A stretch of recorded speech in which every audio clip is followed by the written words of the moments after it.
Hi, I'm Erin Power. And I'm Laura Rupsis. We're certified health coaches, and this is Health Coach Radio. This podcast is about the art, science, and business of health coaching. We share our insider tips to help you become a better coach and entrepreneur. And we interview expert guests to discover how they've made it in this growing field. It's time for health coaches to make an impact. It's time for Health Coach Radio. Today we're chatting with Jordan Syatt, and I was so excited for this conversation. If you follow Jordan Syatt on social media, then you already know that this conversation is full of expletives and full of absolutely BS-free advice for health, fitness, and nutrition coaches. Jordan has built a very successful online fitness business by being real, by doubling down on efforts to educate, and by methodically creating useful long-form content, even as the world seems to be evolving to goofy TikToks. Sorry, just my opinion. This conversation, though, is a total blast. Our show's sponsor is Primal Health Coach Institute. We're a health coaching school that provides aspiring and existing health and fitness professionals with the training, resources, and support to make a lucrative living changing lives. We've got thousands of graduates practicing unique coaching specialties and changing lives in countries all over the world.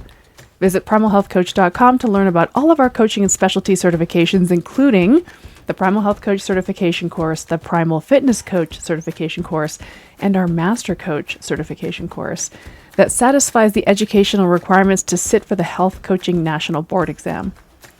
We're in the process of launching several specialty courses, so existing certified coaches from any school can earn specialty certs in topics like strength training for women, the human intestinal microbiome, functional therapeutic diets, or health coaching and medical practices. Enrollment is open for our 12-week hands-on business coaching program, too. Our Launch Your Coaching Business course will nurture you to create and sell your signature health coaching program. We have a lot going on, so keep checking back to our website and sign up to our email list to be the first to find out when these outstanding new courses drop. Visit primalhealthcoach.com and check it all out. As you're listening to today's show, make sure to screen grab your podcast player and tag us in your Instagram stories at Health Coach Radio. And as always, the show notes for this episode and all previous episodes of our pod can be found at primalhealthcoach.com/radio. Have fun with this one, folks. Please welcome our guest, Jordan Syatt. All right, Jordan Syatt, how are you today? I'm doing great. Thanks for having me. Well, we are excited to be jumping back in. Erin and I have been on a bit of a hiatus with podcasts, and we made an exception for you. That's how excited Erin was to have you on as a guest on our podcast. So let's go. Thanks for joining us. Yeah. So we like to start every episode with you telling a little bit of your origin story about kind of who you are and kind of how you landed here. Yeah. So, I could ramble for a long time. So if I talk too much, just say, shut up. I'm a short, bald, nerdy dude who likes to lift weights and help people with their health and fitness.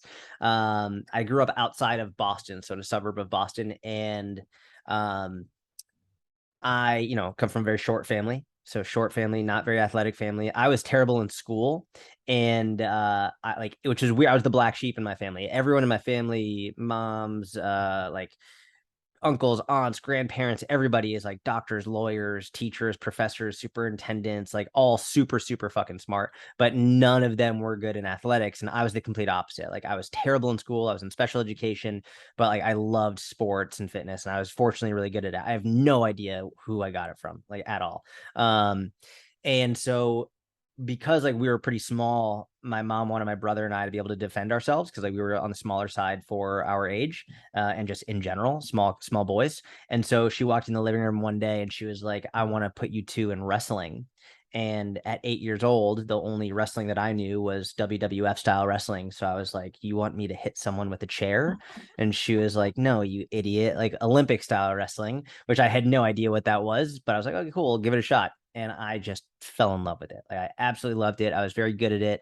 So I did that starting at 8. And then by the time I got into high school, I made varsity as a freshman.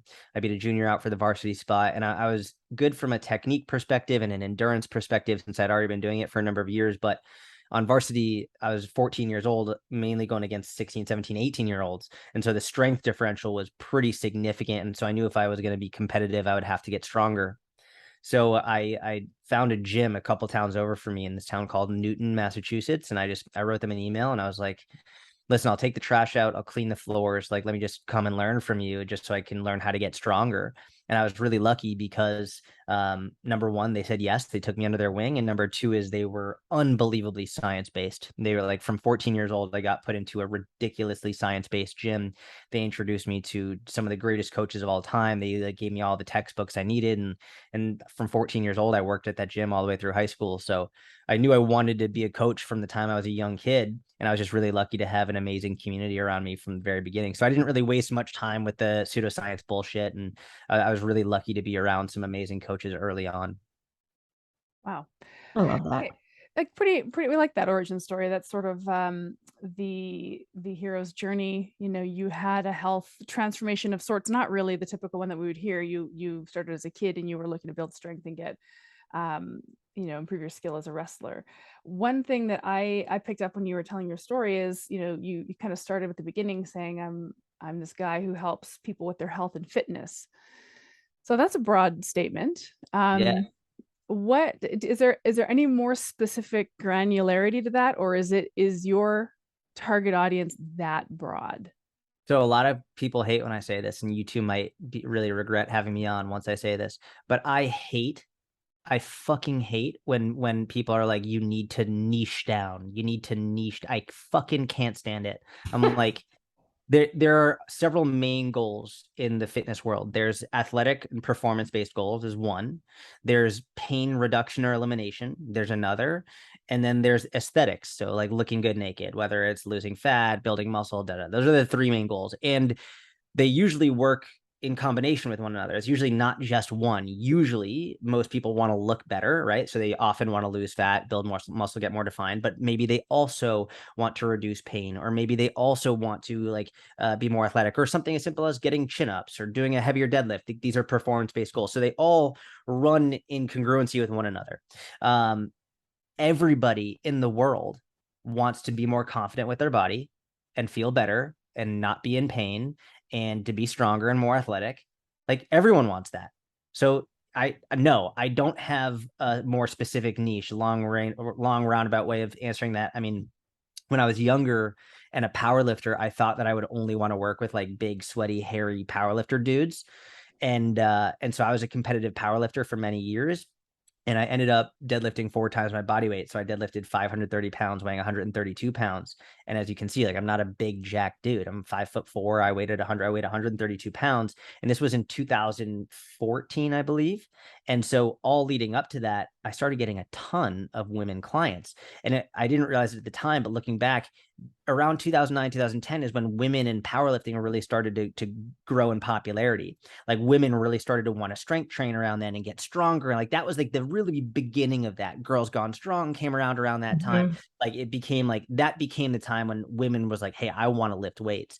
But they also didn't want to get big and bulky. And it's funny because now we're seeing women want to get bigger now, which is interesting to see that progression. But at that time, they're like, no, I don't want to get big and bulky. So they were looking at me as like, this kid's fucking tiny. Like he's a small, scrawny little kid, but he's strong as shit. So I started getting all of these women wanting to coach me for powerlifting, wanting to coach them for powerlifting.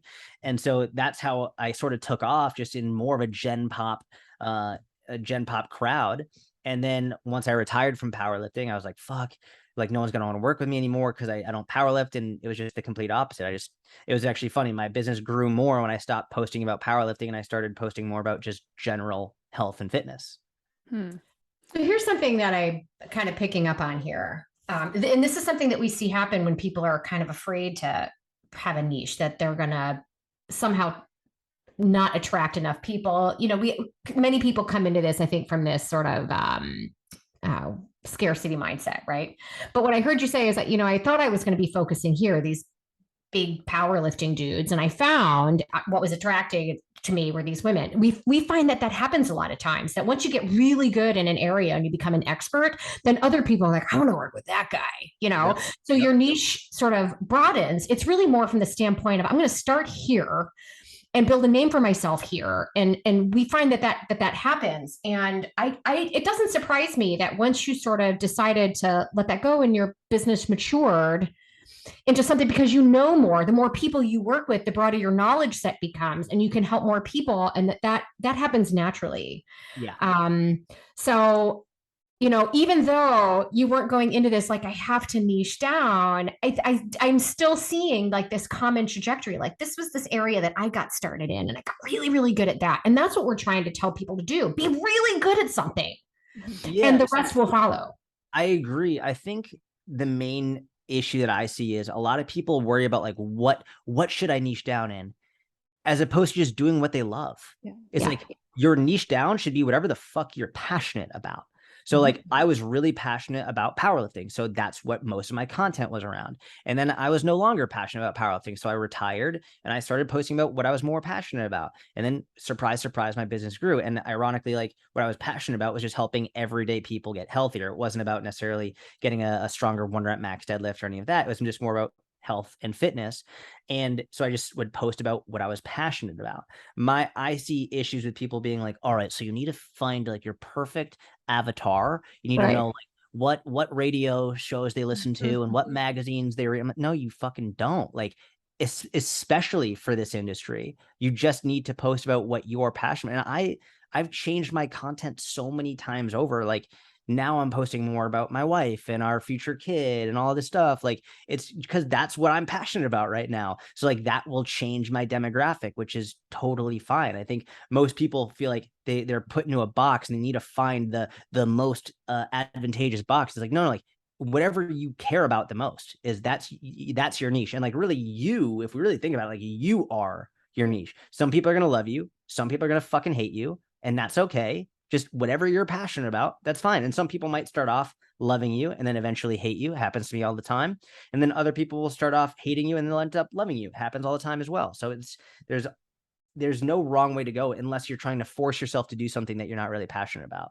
And like we have such an amazing opportunity, like for the first time in the history of the human race, like we can work from home. Like all three of us are in different homes right now having this conversation and we can do the job that we're passionate about. If you get to choose your job, why would you not do what you're passionate about? Like you get to choose. Why would you not do what you are most passionate about? And if that changes over the course of your life, why would you not change? It's like we have the opportunity to. It's totally fine. I love that. That's great. I've said that before too, because Laura and I are both also in the business of training health coaches. We work on the faculty of a school that certifies and trains health coaches. And so the question that we hear the most from new aspiring, recently trained, recently graduated fitness, health, and nutrition coaches is this, not having any idea how to put themselves out there, to whom, how, where. It's just this bewilderment. And everything you just said, just to reiterate it, first of all, lucky you get to do whatever you want. You get to do whatever you want. So just pick something out of thin air. You get to do it. You're not beholden to some employer anymore. You're stepping into entrepreneurship. Yeah, that's actually hard for some people who are making a career change out of having worked for someone. They're waiting for someone to tell them what they should be doing. And it's like, you're going to have to put on your big person pants and figure that out. And the good news is it could be anything. And so what I've kind of I've moved away from the find your avatar client language and more towards stake your claim in something. Decide you're going to be an expert in something. Yeah. And just whatever that is right now, whatever jumps to the front of your mind right now, go with that. Go with that for right now. Doesn't matter if 1 year, 5 minutes from now you change it. Well, maybe not 5 minutes, but let's sit with it for a little while. It can change. It will change. But right now, stake your claim in something. And to your point, Jordan, pick something that you really love, because otherwise this whole thing is going to be a real drag. Yeah, that's exactly right. 100% agree. Yeah. Did you always own your own business, or did you ever work? Can you speak a little bit? I mean, when I first started coaching, like I interned at this gym for free, and then I worked at other gyms as well. But like, so I started my online in 2011. In July 2011 is when I started my website, and it was very lucky and very advantageous in that in 2011 online coaching wasn't really a thing. Yeah. Like before Instagram existed, like online, like there were some people doing it, but actually the only guy I know who was doing it at that time, his clients would send him a check via the mail, and that's how they would renew online coaching. And so when I first started my website, I didn't know an online business was possible. And I very much believe that's why I actually have succeeded, is because I wasn't expecting to make money 5 days after I started my business. Like, I had no idea. I assumed that one day I would open up a gym and that I would have a gym in person. And like, that's all I thought I wanted. And then after, so like when I would post articles, like I wasn't doing this short form content shit. It was like one article a week, every week, at least one article a week. And each article was like 2,000 to 5,000 words. It would take usually at least between 14 to 24 hours of work on that one article before I published it, from thinking of the article, writing the article, editing the article, publishing the article, research, all of it.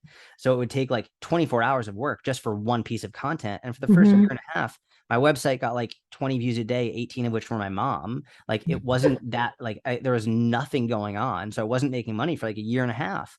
And most people now, they make like 4 posts on Instagram, like, oh my God, it's not working. Like, what's going on? It's like, well, first and foremost, your last 4 posts are about your pickup truck and your dog. Like, none of it is helpful at all for anybody. So what do you expect is going to happen? Not to mention, like, it takes a long time.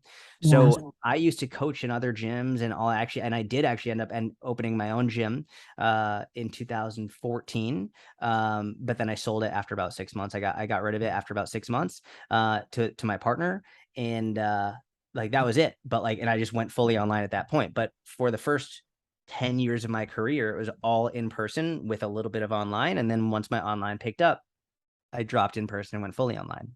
I love I love hearing these stories of folks who were early adopters. Yeah. I think it's John really Berardi was talking about that. Remember? Like he was yeah. one of the, he's like, before like anyone even knew what the internet was, he was out there trying to start an internet-based business. Yeah. Yeah, I love hearing that. And I really love hearing and almost remembering those early days, banging it out, that 2,000 word article that nobody read and you didn't make any money off of it. How do you, when you reflect back on those early days, like what feelings do you have about it? I mean, now, because I don't No, work nearly as hard now as I used to. exactly. Like, Mhm. I'm like, oh fuck. Like, if I lost everything, like, because here's the thing.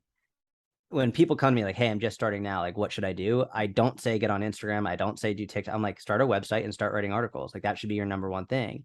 And I was like, man, that it takes so much effort, like, to write these long form articles. Like, long form content is the best content ever. It's like, it's the best content. It is the most sustainable. It builds a great foundation for a business. I don't care if it's website articles, YouTube videos, or podcast. Those are the 3 best pieces of content you can do. Podcast is difficult because it's difficult for people to find you. Mhm. If you don't have a current audience, it's very difficult to start from scratch. Website articles are great because of search engine optimization. Same with YouTube videos, where you can literally start from nothing and it's much easier for people to find you. So I think those are the 2 best places to begin for anybody, including nowadays. But most people are like, they just want the instant gratification, which is funny because fitness coaches are like, don't do the rapid fat loss thing. Don't do the detox, the cleanse, all that stuff. Just because you're losing weight quickly doesn't mean it's anything. But meanwhile, they'll turn around and they'll like, I want to go viral on TikTok and I want to get all these likes. It's like those numbers mean nothing. The same thing, like these coaches are like, don't worry about the scale. The number doesn't define anything. It's not that important. But meanwhile, they're not getting followers as quickly as they want. And they're like, what the fuck? It's not working. I only got 4 likes. And it's like, who cares? Like, you're focusing on the number. You're being a hypocrite when you tell your client not to focus on the number, but now all you're doing is focusing on the number. So, I mean, if I could advise one thing, it would be start with just website articles, just long form website articles, 1 a week. You do that for 2 to 3 years straight. I guarantee you will have a very successful foundation for an amazing business that is built. It doesn't mean you're going to be viral, but I know people with hundreds of thousands of followers who are struggling. And I know people Mhm. with like a couple hundred. I mean, think about this. A lot of people, oh, I've only got like 300 followers. Imagine if you had 300 clients. Yep. Like, Right. you'd be fucking set. Not to mention, imagine standing in front of a crowd of 300 people. Every time you post, you're posting to a crowd of 300 people. It's like, if you got up in front of a crowd of 300 people, you'd be scared shitless. You'd be like, you'd be like, oh my God, like, what am I going to talk about? Da, da, da. But now it's like, you're like, you have no idea like what to say on social media, or you're like, I don't know, you treat those 300 followers like they're not real people. It's like, I think the best thing you can actually do is long form website articles and build a grassroots foundational business from that long form content. And when I think back to it, I'm like, I don't know if I have the energy to do that anymore. Like, it's hard. It's way more difficult, but generally speaking, the things that are more difficult are the things that are going to yield the best results over time. Right. Yeah. I think that your real talk about the hypocrisy of we don't want to give our clients quick fixes, but we're looking for the quick fixes. It's Spot on. stark, very stark, Yeah, bleak as it's well. true. Yeah, I just think it's wild that your advice, and wild in a good way, by the way, that your advice, because that was the whole spirit behind my question is, okay, like that's how you started, but how would somebody start today? And it's like same thing, just do the Same same thing. thing. I And I mean, wonder if what's there's the like number one website in the world? Google. Google. Oh, Google. People like you can look like there's something called an Alexa ranking. You can see what the most popular. If you want to learn something, you don't go to Instagram. If you want to like, hey, how do I do this? You go to Google and you type, how do I do this? And what comes up? It's not Instagram by design. It's not Instagram. It's either website articles on the article page, or YouTube videos on the video page, or um, Pinterest on the images page. Which Pinterest is another. But oftentimes, what they'll do is for Pinterest, this is a whole separate business model. But like they'll take the images and they'll embed them into a website article. right. The best places to build your business are website and or YouTube and or podcasts. That's like the foundation for a business. It without question, the foundation. But most people aren't willing to do it because they're only going to get 7 views for the first year, and it's really difficult. Yeah. So anyone that, because my role at our school is admissions director. So I'm talking to all these people that are like, what's this health coaching thing all about? And one of the big questions I get all the time is, do I have to be on social media? I hate social media, blah, blah, blah, blah, blah. So what I'm hoping people that have that in their mind are taking away from this is it has its place. Social media has its place, but that's not necessarily really how you can build a viable, long-standing, strong business. It's got to be in your website articles, actual videos of you talking to people, or podcasts, which is recordings of you talking to people, right? And getting that sort of content out there. I wrote a couple things down because I feel they're important, because they're a common thread with everybody that Aaron and I have interviewed that have been successful at this. And one is consistent publishing. Yeah. That you posted something of value, long form, thoughtful, took a lot of work every single week. And we talk about the value of content marketing, meaningful content marketing, not like clickbait, right? Mm-hmm. The other thing I heard was just look at me, not just like, oh, look at my abs. Like, no, that's right. No one gives a shit about your abs. They want to know about theirs, right? Wasn't making money for the first year and a half. Aaron and I have been pounding the table that this takes 3 years. Mm-hmm. That your first year you will make some money, and you're likely be profitable, because in an online business, I guess the overhead's not that high, right? Mm-hmm. Your second year, you'll make more money, and you've hopefully got all this repurposed content that you can turn around and reproduce. You sort of found your sort of personality, and you've learned a lot of lessons, and you're making more money, and boy, this thing's really rolling. And there's something about that third year where I heard you say, I don't work nearly as hard now as I did. And I find this sort of path to be common across any business. There's something about like that third year where all that work you did in the first year and a half, 2 years, finally starts to gel, finally starts to take off. And now you're like, for real. You don't feel like the new kid on the block anymore, even though it wasn't that much time. It's not like it's 10 years have gone by. It's enough time that people know who you are if you do this right. Mm-hmm. Right? Yeah. And you've built a reputation for yourself. And like, I don't really know anyone who's been like as successful as they want to be by 3 years, but like I've seen an amazing foundation built in those 3 years, to the point where like you could go solely rely on that income. Like, cool, you can leave your full-time job, you can fully rely on this, and then from there continue to build, where I would say what I've seen is usually between 5 to 10 years, depending on the person. Some people, they just explode more quickly, and other people, they take longer. But like between 5 and 10 years, I haven't seen one person who's literally give it all of that time who hasn't had an amazing business. Right. Amen. And the other thing I was thinking along those lines is, this idea of, I get really salty about this idea of, well, how do I scale my business? How do I scale it? Oh my God. And it's like, you don't even have anything yet. Yeah. To build before, like, how about before you scale to 6 figures, you make 4 figures? Let's start with 4 figures. And then to your point, let's get you to a point where you're making, in a few years' time, a reasonable living. Yeah. But it's this idea of, again, leaping to this celebrity status. I don't know. I think that must be something cultural that has shifted with our collective consciousness. A lot of the instant social media. I That's know. social media. They're out there telling people they can be making 6-figure incomes in like 3 weeks. Yeah, it's ridiculous. Yeah, and the coaches being like, "Oh yeah, I want to have a scalable income." That's the equivalent of their clients saying like, "Yeah, I want to lose weight and get stronger without working out or paying attention to my nutrition." It's like, "All right, motherfucker, like what you're really saying is you just don't really want to work that hard," which is fine. I get it, but like if you want to work, if you want to be successful, you have to work hard. Like Yeah. it's so funny. There's so many parallels between fitness and business, and all of these coaches, they're like who like pride themselves on how hard they work and how dedicated they are, and the intensity they bring to the gym. Meanwhile, they're like, well, how do I scale my business? I don't really want to like do so much with it. I'm like, what the fuck are you talking about? Then don't build a business if you don't want to work that hard. It's like it's Yeah, crazy. it is. I was actually thinking I'll throw myself under the bus a little bit because um, I was lamenting what a pain in the ass it was to spend 45 minutes writing an Instagram post the other day. It's like, oh God, all this work. Yeah, Nothing, no, right? It's absolutely nothing. But like again, we're just getting swept up in this instant gratification sort of this fast moving culture that I don't know what it is, but I completely agree with you that the advice we give to our clients tracks almost one for one to the advice we should mm-hmm. be taking ourselves when doing anything that's important to you. I completely Yeah. agree. So we go And back if to your, people are like, if people say, I get this all the time, but I'm a little bit nervous putting myself out there. no one's It's like, Yes. cool. Like, what do you say when your client says, I'm nervous to go to the gym and work out? Like, it's no one, like, I don't, everyone's paying attention to themselves. Like, they're focusing on their shit. It's yeah, like, but if you want to get results, you've got to put yourself out there and like, and do it. So, yeah, and there's like, there are ways around it. So, with a client working out, yeah, they could buy equipment and do it at home. Cool. So, like, for yourself, you could do website articles where you're not making videos. And you write and no one has to see your face. You don't have to put yourself out there. Just write articles and just you don't even have to share it on your social media. Just let people find it organically, which will take longer, but that's totally fine. It's like